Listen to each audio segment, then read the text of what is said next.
สบายดีพี่น้องเมื่อสักครู่สักคนมากินข้าวนำกันเด้อพี่น้องเด้อแจ่วมะกอกพี่น้องลวกผักกาดดอกจีนางเค็มพี่น้องเนี่ยมันสิแข็งแล้วบอกพี่น้องมาแกงเห็ดเฮาก็อุ่นอยู่พี่น้องสวัสดีป้าทุยา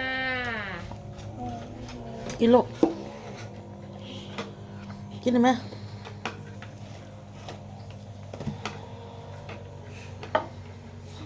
ปอปว่าเสร็จมุกไหม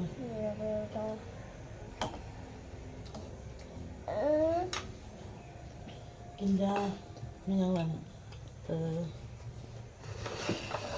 เฮ็ดลูกนี่จานเอาจานตัวนี้ให้น้องนี่เอาตัวนี้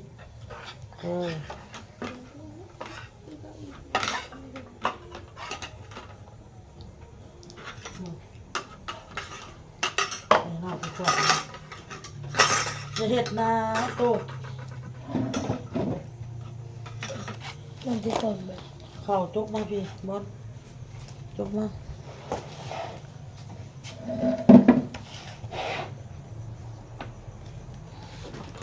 ทอดไก่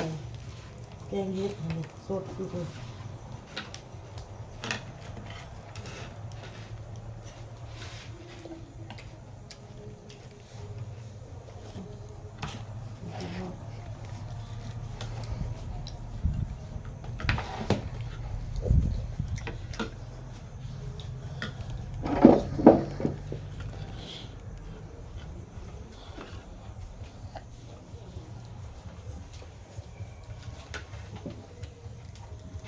พี่น้องสบายดีพี่น้องก็กินข้าวเมื่อกี้ก็บอกกินข้าวพี่น้องเลยแล้วก็ทอดโซ่ไม่บุญรับแล้วพี่น้องบอกไปมันไปสั่งสรรค์กับหมู่กับคู่ก็เลยมาเด้อมันจะลงไหม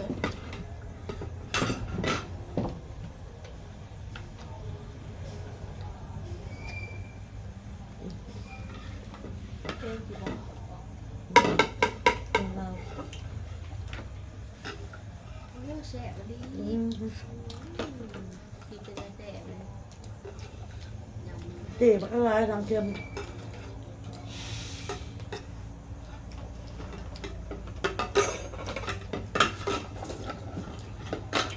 คือเราไม่ติดกินน้ำพี่น้องคือแบบรสดีมาก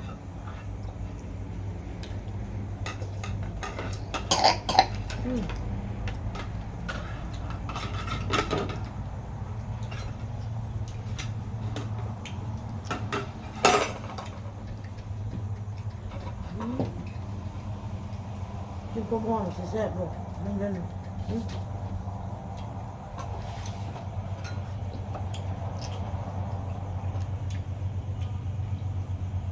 ตกบ่แห้ง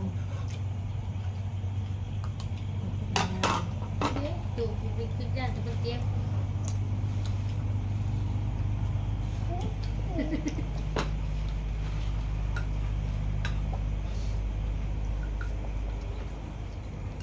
ชูยาลูโตชูยาเขาเล่นโมนกินหนุ่มมีข้าวกินยาบันทึกกินยาด้วยนี่บอกว่าไปโรงเรียนจอนมาบ้านก่อนหนูมาจะมาเรียนติ๊กโน่ติ๊กอย่างอีกเส้นคือได้ไข่ยังต้องเอาไปใกล้มันจะติ๊กมาติดเนาะเล็กน้อยมันติดง่าย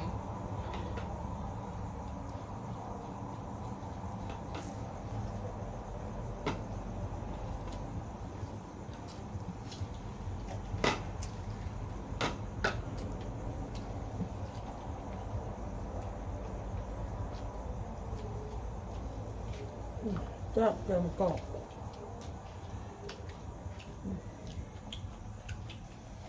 ก็ห้อยจะใส่อย่างว่าตอนลวกพักตอนเกลือบริยงเ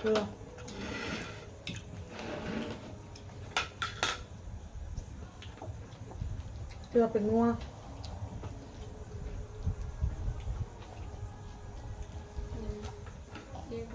สูตรหัวแซ่บเกินว่าปลากระวัดได้น้อยหนึ่ง5,000ยอดอ่อนๆนั่นหิวเขามันโยแกงมัวๆนะจ๊ะ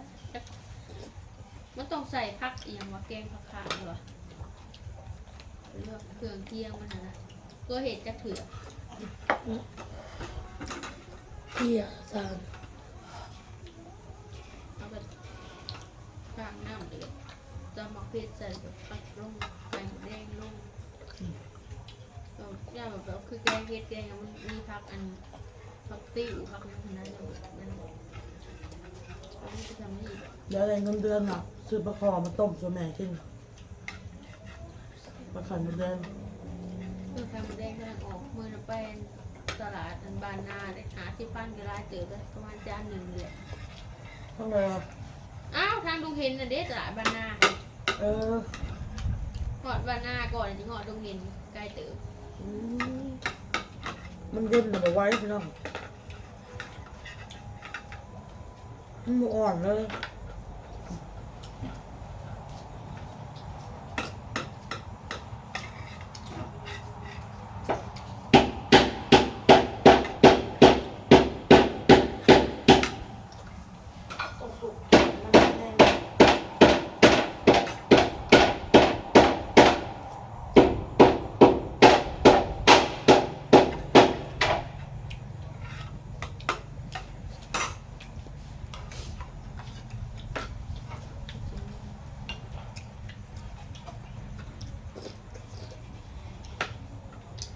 เด้อยากเป็นแบบอาหารแบบประเภทประเภทยังไงอยากกินเป็นแต่ประเภทถั่วนี่เลยทานแล้วพอได้อยู่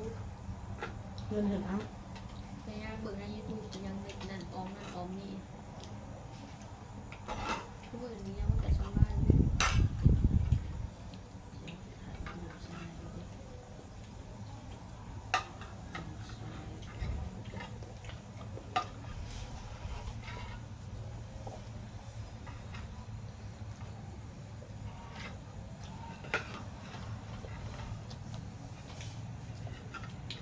โตะ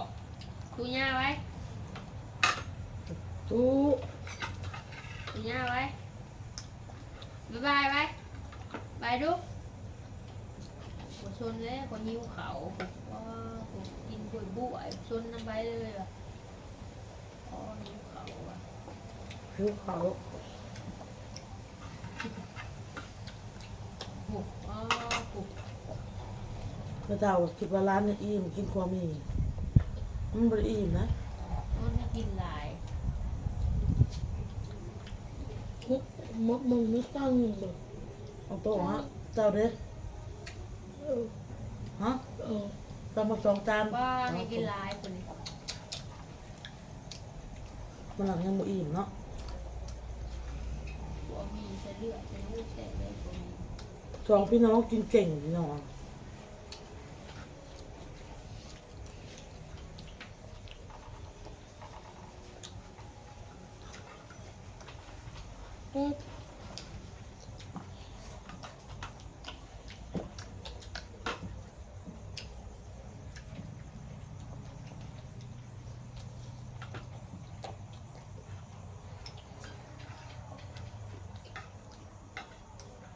ตัวเห็นกันเจ้า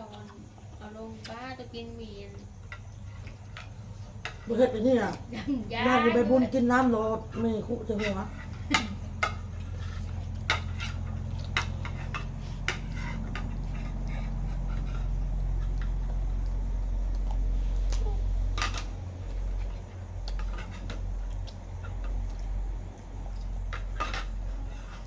แค่นี้มันจะกินบักกะคักมื้อเช้ามื้อหนึ่งนะหนึ่งมื้อหนึ่งนะหนึ่งลูกกันนะ เชื่ออะไรแกมีนางฟ้า แล้ว ห้าเราตลาดผมไม่ได้รอตลาดแต่เราดึก แกงใส่บักคัก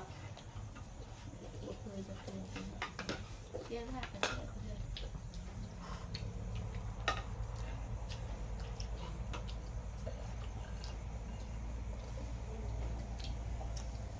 อืม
กินเขามันจะแซ่บก็หยัดเขาหยัดเขาพี่ลืม แซ่บเลยแซ่บมาก เอ็มมันกินกับไปจะแซ่บนะเบิ่งจะคลิปจะคลิป น้องนัดมาเล่นน้ำเมื่อเขาบอกเมื่ออะไรเมื่อเฮียนนะ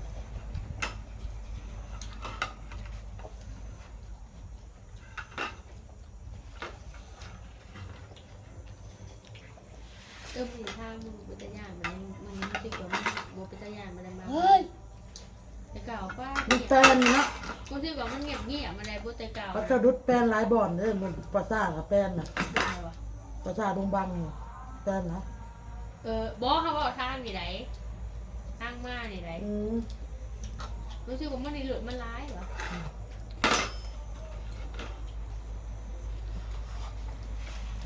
ก็เสียทางนี้